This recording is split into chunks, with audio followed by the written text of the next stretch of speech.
du Père et du Fils et du Saint-Esprit. Amen. Le Seigneur les jure par la fierté de Jacob.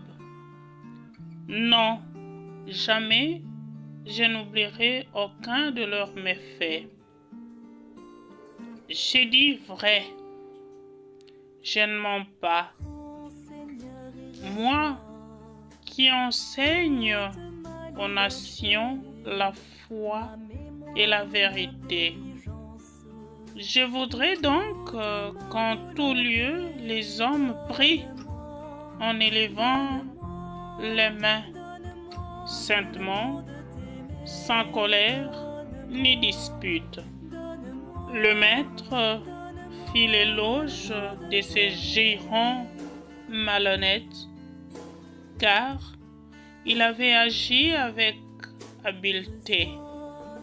En effet, les fils de ce monde sont plus habiles entre eux que le Fils des Lumières. Chers frères et sœurs, en ce 25e dimanche du temps ordinaire en essai, le Seigneur veut, à travers les lectures, nous mettre en garde contre une relation faussée à l'argent. Il nous éclaire qu'il est difficile, même impossible, de servir deux maîtres au même moment, c'est-à-dire être en mesure de vivre une fidélité partagée. C'est impossible. Chers frères et sœurs, il est question aujourd'hui de réfléchir aussi bien sur notre relation avec le pauvre, les misérables que nous rencontrons à tous les niveaux de notre vie sociale, dans nos milieux de vie, dans nos familles, nos communautés, sur la rue aussi.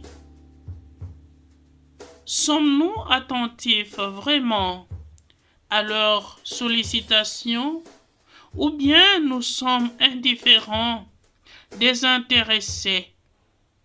Surtout qu'avec les prédications de ce moment, où nous voudrions suivre une tendance qui n'est pas du tout exacte et correcte. Pour aider quelqu'un, il faudrait qu'on cherche à savoir son état d'âme selon certaines prophéties.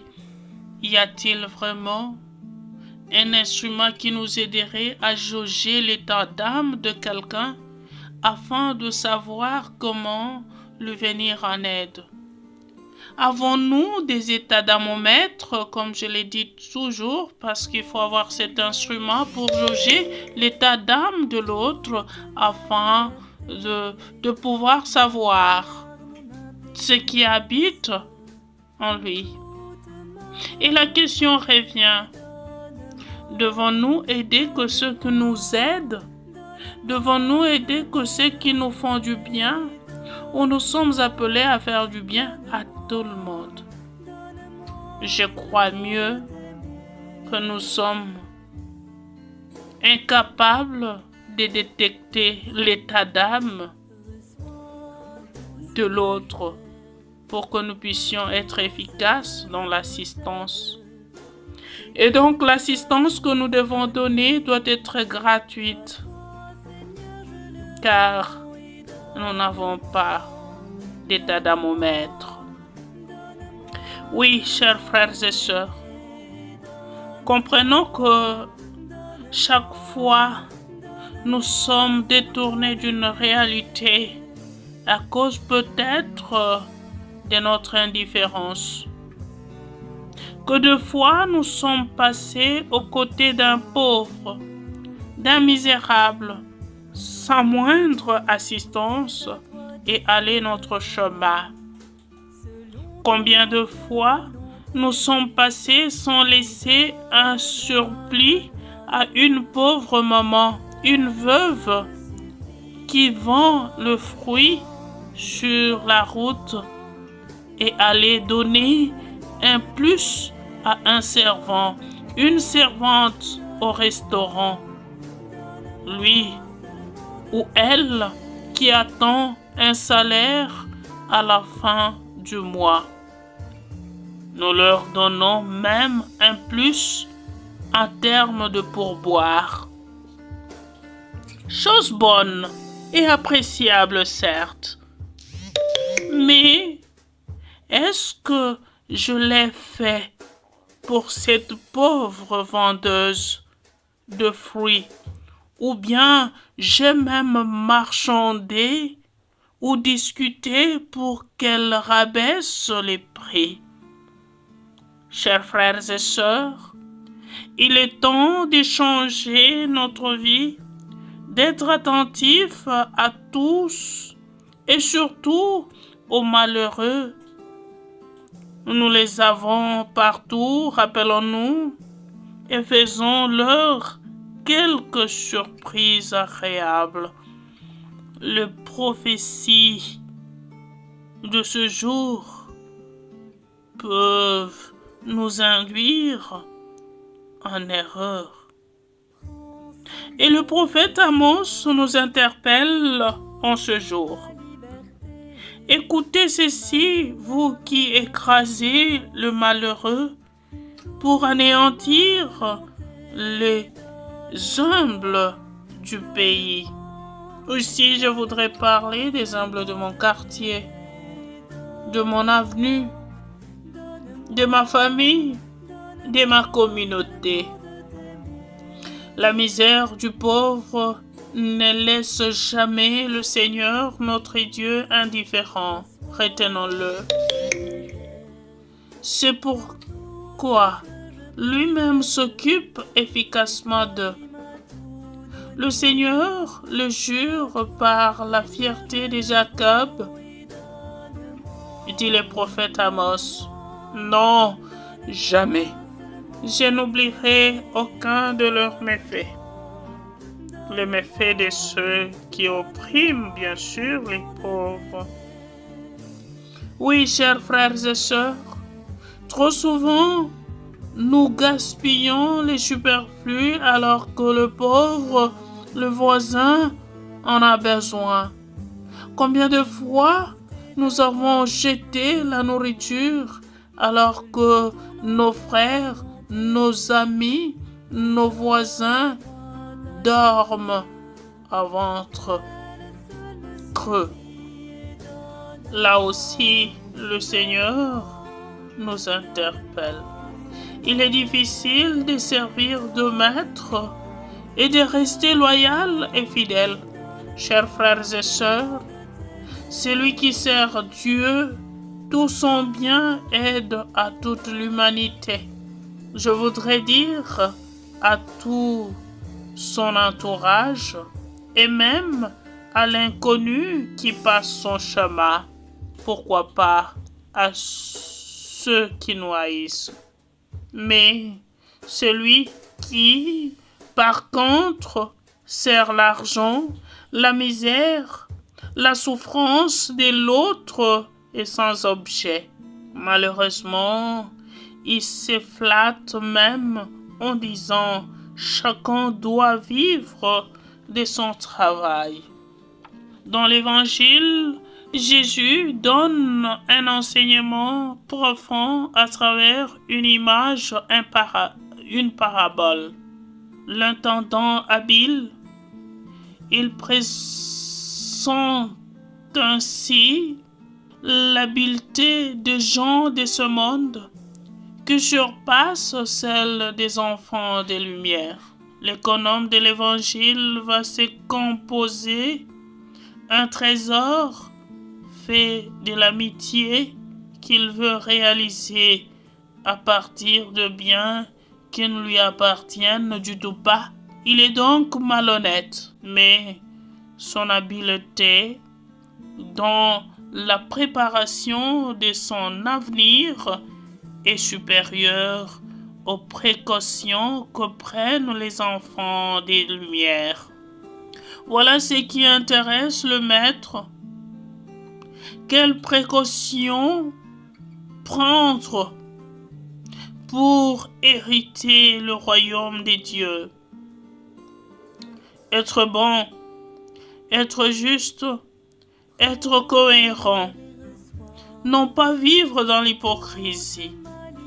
Jésus reconnaît la beauté de l'homme qui gagne sa vie par le travail de ses mains. Il sait aussi le juste prix de l'œuvre bien faite. C'est donc pour nous une interpellation. Pourquoi pas une invitation à la perfection? Le maître loua l'économe infidèle de ce qu'il avait agi prudemment, car les enfants de ce siècle sont plus prudents à l'égard de leurs semblables que ne le sont les enfants de lumière. Chers frères et sœurs, je suis bouleversé de l'actualité de ces paroles qui se réalisent dans nos vies aujourd'hui. Seuls les petits et les pauvres accueillent la bonne nouvelle. Et quand je parle des petits et des pauvres, nous devons sortir de la conception brute de la petitesse et parler plus de l'humilité, de l'humble et des Anawim, les pauvres des Adonai. De ce fait, le Seigneur ne nous invite pas à une vie misérable, mais plus à savoir que tout ce que nous avons, tout ce que j'ai, tout ce que je possède, c'est lui qui m'a tout donné. Et qu'à mon tour, je dois aider le Seigneur à se glorifier en ma personne. Que je devienne jour après jour une grâce, une bénédiction pour l'autre. Ainsi seulement, je serai un Christophore, un porteur du Christ au monde. Rappelons-nous, chers frères et sœurs, que l'argent, ou mieux encore la richesse, sert à nous faire des amis qui nous accueilleront dans la vie future. Mais aussi paradoxalement, l'argent peut nous faire des amis qui, après notre ascension, notre prospérité, au moment misérable de notre vie, vont nous quitter et nous abandonner à notre triste sort. Oui, chers frères et sœurs, n'oublions donc pas que l'argent, ou mieux la richesse, ne sera plus nécessaire dans notre vie future, ni pour nous-mêmes, ni pour les autres.